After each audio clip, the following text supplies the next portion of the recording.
Welcome to livingpianos.com. I'm Robert Estrin, and today is the 3 types of memorization: what you feel, what you hear, and what you see. Let's break this down a bit for you.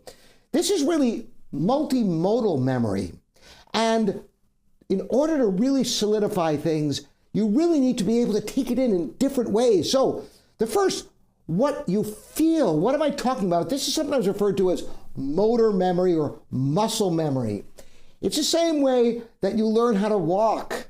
At first, you have to think about each step. A toddler does anyway, and we take it for granted. Well, thank goodness we have a certain amount of motor memory at the piano, because the massive number of notes you have to play and the complexity, if you had to think through every single thing you're doing at every single moment, it would be virtually impossible. But unfortunately, motor memory cannot be relied upon all on its own. And the ultimate, most important, is what you hear. Active listening is really how you develop your memory in much, much deeper way. Avoiding clashing harmonies, listening for the chord progressions. Listening is key. And the other one, what you see, sight also plays a part, particularly with leaps, when you have to know specifically what keys you're jumping to. These all add to the memory, but what does it do? How does it coalesce? Ultimately, all of these, visual, oral, and tactile, come together as intellectual memory. And the intellect must really understand the structure of the music, analyzing the harmonies, the melodies, the rhythmic underpinnings. All of this helps you to really conceptualize the music. And how do you know if you really have a command of the intellectual memory of your music? There's a simple test, and I want you to all try it with any pieces you've memorized.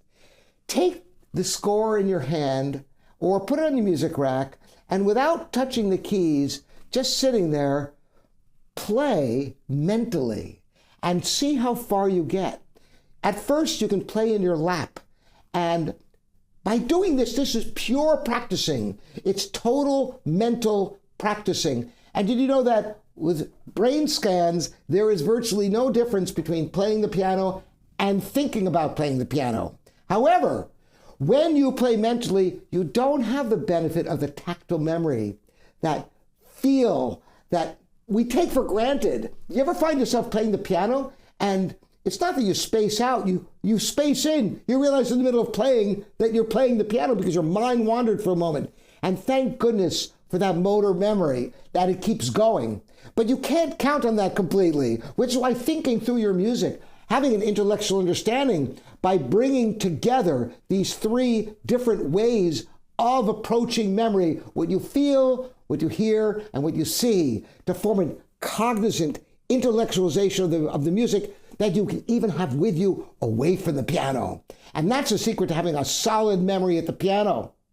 I hope this is helpful for you. Again, I'm Robert Estrin. This is livingpianos.com, your online piano resource. See you next time.